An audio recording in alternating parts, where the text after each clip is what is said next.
All right, now let's look at number 5 over here.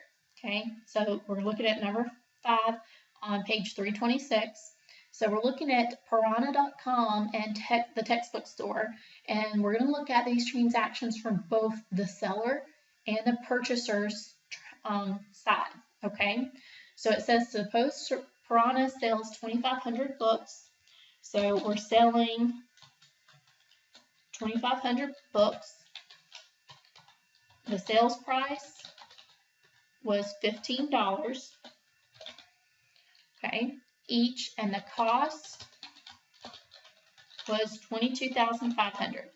All right, and they said they had credit terms 215 and 60, and we had this transaction on October 10th.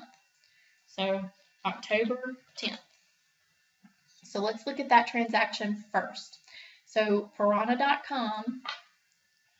So the seller is piranha.com.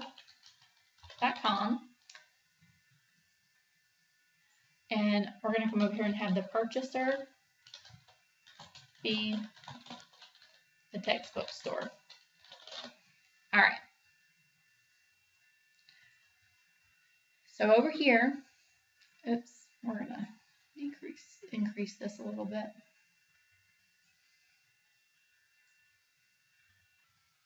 All right, so I've got the purchaser on the left side over here and the seller over here on the right side. All right, so this transaction happened on October 10th. Said we sold 2,500 books for $15. So I'm going to take 2,500 times $15. So my sales revenue is $37,500. Okay, so if I'm the seller over here, that's going to be what part of my journal entry is going to be. All right, so let's go here on the seller side and record the sale side. So anytime we record a sale, remember we have 2 journal entries that we're going to have to record. First is to record the sale and the sales revenue. So they're selling, it said they sold this on account, right? So it says we sold it on account. So I'm going to debit accounts receivable. So I've got accounts receivable. And I'm going to debit it for the amount of the sale, $37,500. Okay. Okay. Then I'm going to credit sales revenue.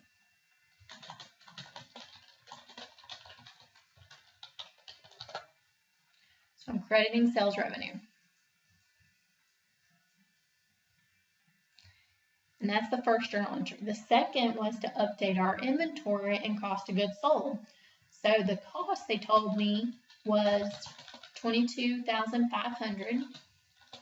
So my cost of goods sold, we're going to debit cost of goods sold for $22,500. And our credit is going to be to reduce our inventory.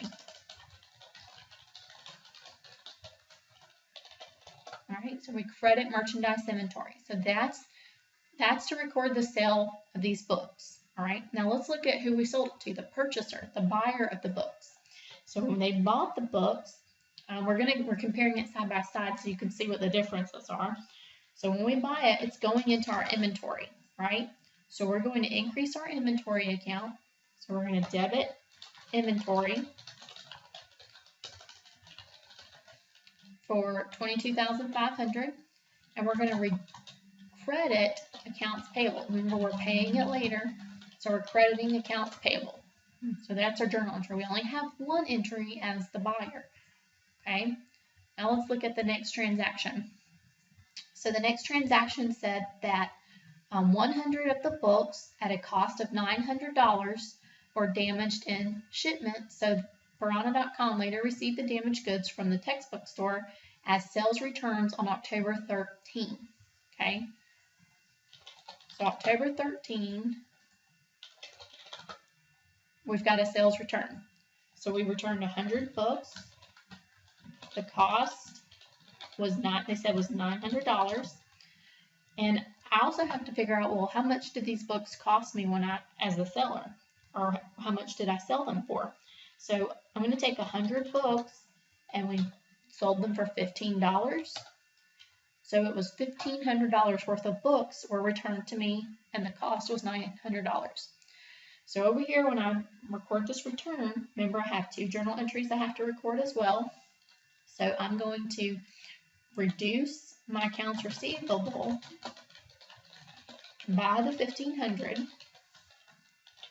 I'm going to credit accounts receivable, and I'm going to debit not directly sales revenue, but sales returns and allowance for $1,500. All right. Then I'm going to update my inventory. So I'm getting the inventory back. So I'm going to debit inventory for the cost of $900 and reduce my cost of goods sold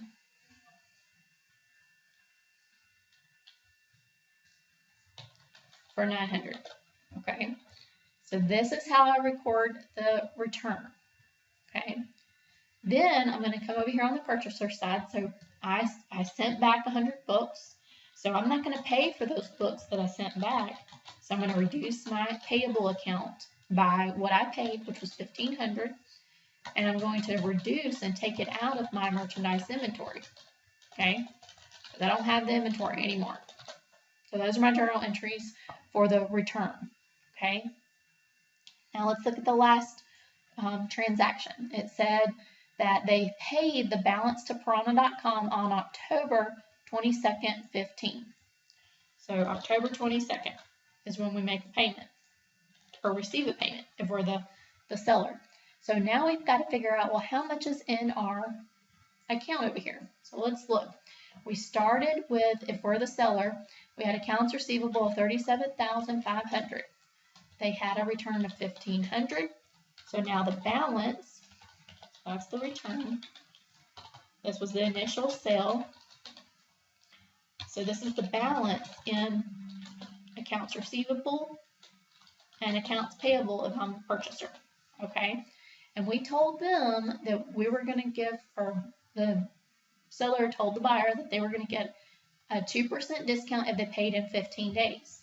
Are they paying in 15 days? Yes. Okay, they're paying within 15 days. So they're going to get a 2%, let's see,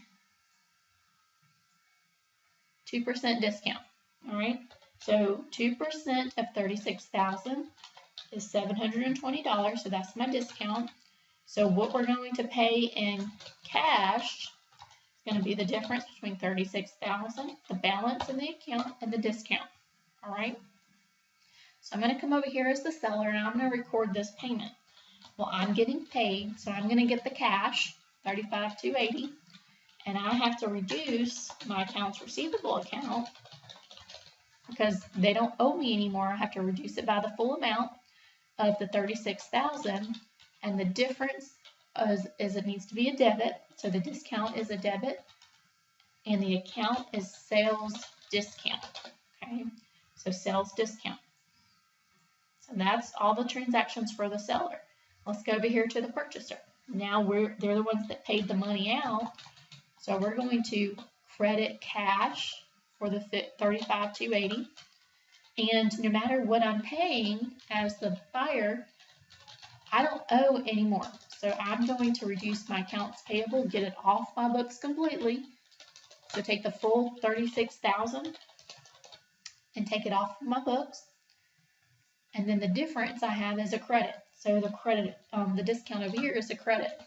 Okay.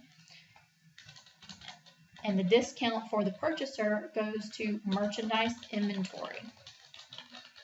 Okay. So it reduces our inventory balance because now what's in our inventory account equals the cost of our inventory. All right. So here's our two sides of our transaction and the journal entries. If you have any questions, let me know or post your questions on the discussion board for Chapter 5.